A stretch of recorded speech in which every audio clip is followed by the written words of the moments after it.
नमस्कार, मैं प्रकाश। आप सबका अपने YouTube चैनल प्रकाश रंजन में हार्दिक स्वागत, वंदन और अभिनंदन करता हूँ। आज एक बहुत ही ज्वलंत और संवेदनशील सब्जेक्ट को लेकर आया हूँ, वो है आत्महत्या। मैं आज आत्महत्या पे थोड़ा बहुत चर्चा करूँगा कि आत्महत्या करना चाहिए या नहीं करना चाहिए। आत्महत्या पाप है या पुण्य है। तो जहाँ तक मैं जानता हूँ या मैं समझता हूँ या मुझे जानकारी है, वहाँ तक मैं एक चीज़ आप सबको बता दूँ कि ये विषय अभी विवादास्पद है। ठीक है, कुछ लोगों का मानना है कि आत्महत्या नहीं करना चाहिए। ठीक है, और कुछ लोगों का ये मानना है कि आत्महत्या करना चाहिए। बहुत सारे देश आत्महत्या पे बैंड किए हुए हैं, इसे आपराधिक मामला मानते हैं, और कुछ देश इसे आपराधिक मामला नहीं मानते हैं। हमारा देश भारत इसे आपराधिक मामला मानता है। ठीक है, तो मैं आपको बताना चाहूँगा कि सब जगह या हर चीज के पीछे एक ही फैक्टर काम करता है। वो क्या है? दिल। जी हाँ, आपका दिल, आपका दगाबाज दिल। ठीक है, आपका दगाबाज दिल ही सब कुछ कराता है। चाहे आप उस दिल से अच्छाई कर लीजिए या बुराई कर लीजिए या आत्महत्या कर लीजिए या आप अपना पूरा जीवन जी लीजिए। जी हाँ, अपने दगाबाज दिल के तहत। तो मैं बात को आगे बढ़ाऊं तो ये कहना चाहूँगा कि जो आत्महत्या करता है उसका निजी और व्यक्तिगत कार्य होता है आत्महत्या। ठीक है, आत्महत्या की कहानी उतनी ही पुरानी है जितनी कि इंसान की। सदियों पुरानी है, इंसान की भी कहानी सदियों पुरानी है। ठीक वैसे ही आत्महत्या की भी कहानी सदियों पुरानी है। हम अगर भारत में आत्महत्या की बात करें तो सबसे पहले ऋषि दधीची हुए थे। उन्होंने ही सबसे पहले आत्महत्या की थी। उनसे पहले किसी ने आत्महत्या नहीं की थी। ठीक है, कोई आत्महत्या नहीं किया था। उनसे पहले ऋषि दधीची ने ही सर्वप्रथम आत्महत्या की थी। ठीक है, तो हमारे ऐसा पौराणिक ग्रंथ में मिलता है कि दधीची ऋषि ने ही आत्महत्या किया था। ठीक है, तो अब आप कहेंगे कि नहीं, उन्होंने आत्महत्या नहीं किया था, लेकिन ऐसा नहीं है। आप समझिए इसको। मौत, मैं तो ये कहूँगा कि मौत के कितने रूप होते हैं? ठीक है, दो ही रूप होते हैं मौत के। कौन कौन से? एक काल मौत होता है और दूसरा अकाल मौत होता है। ठीक है, काल मौत के भी बहुत सारे भेद हैं और अकाल मौत के भी बहुत सारे भेद हैं। ठीक है, जो अपना टाइम वगैरह पूरा करके मौत को प्राप्त करता है उसको काल मौत कहते हैं, जिसका कि सुखद मौत होता है। और जो किसी एक्सीडेंट में या किसी कारणवश या आत्महत्या कर लेता हो, आत्महत्या के भी बहुत से भेद हैं। ठीक है, तो आत्महत्या कर ले तो उसको हम काल मौत नहीं अकाल मौत कहते हैं। ठीक है, मौत के दो रूप होते हैं, एक काल मौत और दूसरा अकाल मौत। तो ऋषि दधीची ने आत्महत्या करके अकाल मौत मरा था। ठीक है, ये तो हमारे पौराणिक ग्रंथ की बात हो गई। अब अगर हम नियम कानून की बात करें तो नियम कानून में 1860 में 1860 में ब्रिटिश राज्य में हमारा आईपीसी एक्ट जो है वो तैयार हुआ था, ठीक है। और खुद ब्रिटेन ने 1961 में आत्महत्या को अपराध मुक्त कर दिया और हम भारतीय या हमारा देश भारत, ठीक है, अभी तक इसका पालन करते आ रहा है। कितना गलत है कितना सही है इस पे मैं चर्चा नहीं करूंगा, ठीक है। मेरी तो चर्चा आत्महत्या करना चाहिए या नहीं करना चाहिए, कब करना चाहिए, कैसे करना चाहिए, इस पे है, ठीक है। तो आईपीसी की धारा 309, आईपीसी की धारा 309 जो कि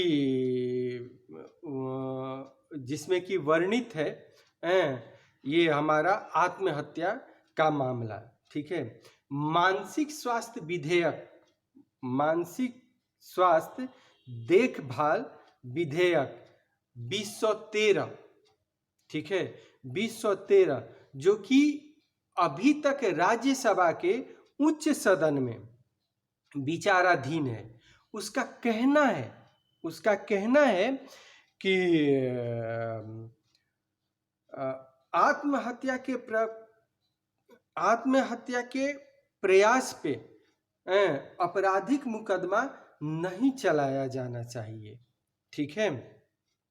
और 1985 में दिल्ली उच्च न्यायालय की एक टिप्पणी है इसी बात पे कि आईपीसी की धारा 309 की निरंतरता हमारे जैसे मानव समाज के लिए अयोग्यता है, ठीक है।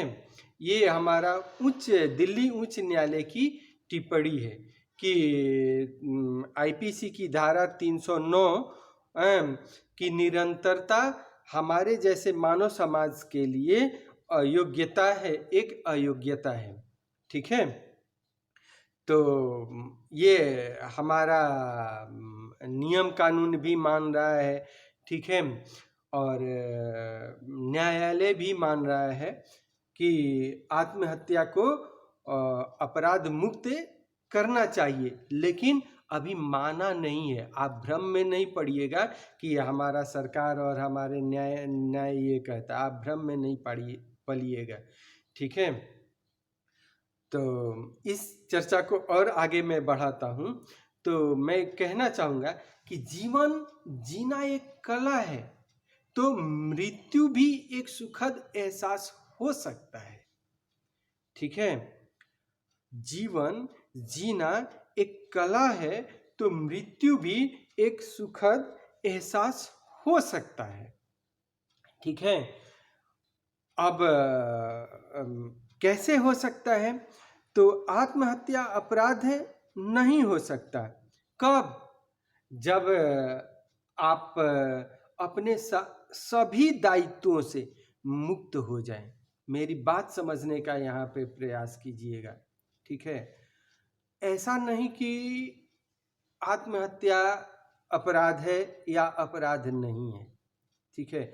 दोनों है, अपराध भी है और अपराध नहीं भी है। अपराध है कैसे? वो ऐसे कि आप अपने ऊपर बहुत सारे दायित्व ले लिए और अपने दायित्व का निर्वाह नहीं किए। थोड़ा सा कष्ट हुआ तो आपने आत्महत्या कर ली, ठीक है। बीबी डांटी तो आत्महत्या कर लिए, मम्मी पापा पढ़ने के लिए डांटे तो आप आत्महत्या कर लिए, कमाने की बारी आई कमा नहीं पा रहे हैं तो आत्महत्या कर लिए, ठीक है। अपने दायित्वों से आप बचने के लिए आत्महत्या का सहारा ले लिए तो ये पाप है, जिसे न तो भगवान माफ करेंगे और न ही दुनिया समाज को माफ करना चाहिए और न ही सरकार को माफ करना चाहिए, ठीक है। अब आत्महत्या पाप नहीं है, ठीक है। इस पे मैं ये प्रकाश डालूंगा कि आप अपने सभी दायित्वों से, अब आप समझिएगा कि आपका दायित्व क्या है, ठीक है। आप अपने सभी दायित्वों से अगर मुक्त हैं, ठीक है, आप अपने सभी दायित्वों से मुक्त हैं, जैसे पारिवारिक, सामाजिक और सरकारी, इन सभी दायित्वों से मुक्त हैं, तो आप अपनी इच्छा अनुसार आत्महत्या कर सकते हैं। वो पाप नहीं होगा। ये मेरी मान्यता है, सरकार की मान्यता नहीं है, आप भ्रम में नहीं पलिएगा, ठीक है। ये ऐसा मेरा विचार है, ठीक है। और मैं इस विचार को, ठीक है, या इस पे विचार करने के लिए अगर सक्षम होता तो सरकार को भी कहता कि आत्महत्या को आप अपराध मुक्त कीजिए, ठीक है, लेकिन कुछ शर्तों के अनुसार। वो शर्त क्या है? तो वो पहला शर्त आपका होता, सरकार का होता है, ऐसा मेरा मानना है, ठीक है, कि सरकार का पहला शर्त होता है कि कोई भी स्त्री या पुरुष, कोई भी जिसकी उम्र 55 वर्ष से एबव हो, ठीक है, वो आत्महत्या कर सकता है रजिस्ट्रेशन करवा के, सरकार से परमिशन लेके हैं। दूसरा, वो पारिवारिक जिम्मेदारी से मुक्त हो, यानी कि सारा काम कर दिया है, अपना कार्यभार वगैरह जो भी हो, वो लायबिलिटी पूरा कर दिया हो। तीसरा, उसके ऊपर सरकारी दायित्व न हो। और चौथा, उसकी स्वयं की इच्छा हो आत्महत्या करने के लिए, किसी के द्वारा बाध्य न हो, तो वो कर सकता है। इस तरह से मैं अपनी बातों को आप सबके समक्ष रखा। मेरी ये बातें, मेरी ये विचारें आप सबको कैसी लगी, कमेंट करके, कॉल करके, जैसे हो वैसे बताइएगा। बस, नमस्कार।